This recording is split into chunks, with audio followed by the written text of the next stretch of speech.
Hello, it's Kit.Nicole and welcome back to another episode of Beyond the Box for Operation Christmas Child. If you're wondering what the purpose of this series is, it's just to highlight some of the countries that Canada sends shoeboxes to, and hopefully to give you a little bit of inspiration on what to pack in your shoeboxes if you so choose. So today's country is about Guinea, and yes, we are hopping back across the Atlantic Ocean to West Africa again.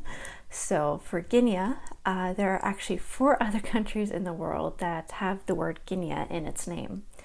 The first is, Guinea, followed by Guinea-Bissau, Equatorial Guinea, and then Papua New Guinea in Oceania/Asia. The country is sometimes referred to as Guinea-Conakry in order to differentiate it from the others. Conakry is the nation's capital. No one is really sure where the name originated from.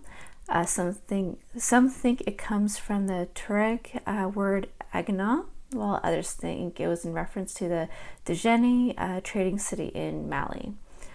Portuguese sailors did use the word Guinea to describe Senegal, and by the 18th century, Guinea was used to describe much of West Africa. Now, before their independence, they were originally known as the French Guinea. The other 2 African Guineas were known as Portuguese and Spanish Guinea. The flag features the Pan-African colors of red, yellow, and green. The red represents sacrifice, the struggle for independence and labor. Yellow is for the mineral wealth, the sun and justice, and the green is for agriculture and solidarity. So as mentioned earlier, Guinea is located in West Africa, and it borders 6 countries and covers 245,856 square kilometers. The population is close to 13 million and is home to roughly 6 million children under the age of 15. The official language is French, followed by Pular, Maninka, and Sus. So Islam is the official religion. Christianity, animism / local beliefs are also observed in the country. Less than 7% do consider themselves Christian, and many religious beliefs and traditions are actually blended together between the different groups. For example, when you go there, you will see Muslims and Christians also wearing talismans and charms. Now, education-wise, literacy is still quite high in the country. That is despite having a compulsory primary school. Now, primary school does go from ages 7 to 12 and is free. And like I said before, it is also compulsory. Those that pass are able to go to lower secondary / middle school for the next 4 years. And if the child does well in those and the parents can afford it, they can go to upper secondary school to finish the last 3 years. Until the country's independence, the school system was modeled after the French. Climate-wise, Guinea does have some of the worst air pollution in the world, and this air pollution can also be linked to a large cause of death in the country. Guinea is also one of the wettest in West Africa. Monsoon season lasts from June to November, and it's then followed by the dry. Now, Guinea, along with Senegal and the Gambia, used to be part of the Mali Empire, which covered a good portion of West Africa. The Portuguese arrived in the 15th century and were followed by the British and French.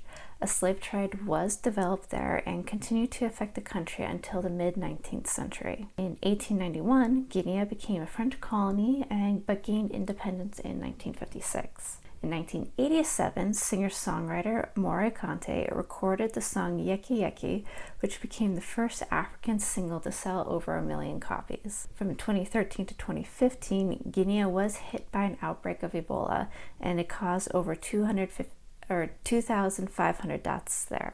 In 2017, a new species of tree was discovered called Talboy Tale Chiki.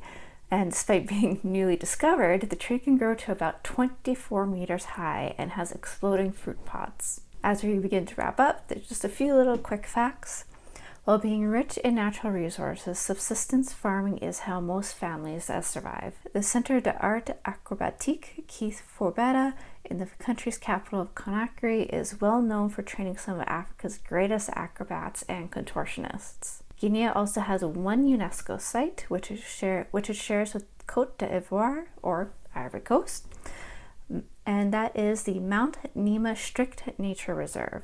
It is home to a chain of mountains, and it was also where chimpanzees were first discovered using tools to chop up their food. Traditional healers are still extremely popular and are still considered the first go-to for a majority of ailments. Some of the common foods you'll find eaten there are fufu, pumpkin pie, fried plantains, and fried sweet potatoes. In rural areas, people typically eat with their hands out of a large serving dish in the middle. It is also considered impolite to eat while standing. And lastly, and interestingly enough, it is considered bad luck to compliment a child's beauty. Now, I'm not quite sure why on that last part, but okay. Now, if you'd like to read up a little bit more about what Samaritan's Purse was doing in Guinea for Operation Christmas Child, I do have an article linked in the description below. And one thing I will pull from that article, though, was some ways to pray that they have requested. And so they just asked for prayer for the church partners as they prepare to distribute the shoe boxes and do their follow-up. They also ask for prayer for the Greatest Journey teachers and as they prepare themselves. And lastly, they ask for prayer for the children to experience Christ's love and to open their hearts up to the gospel. So I hope you guys enjoyed this episode of Beyond the Box Day and that you learned a little something. Feel free to leave a comment below with something that you've learned. And I hope you guys have a good time packing your shoe boxes. Collection week is approaching, and if you don't know what it is, it's from November 14th to the 21st of this year. So it's just a few weeks away. With all that being said, have yourselves a good day, happy shoeboxing, and stay blessed. Bye!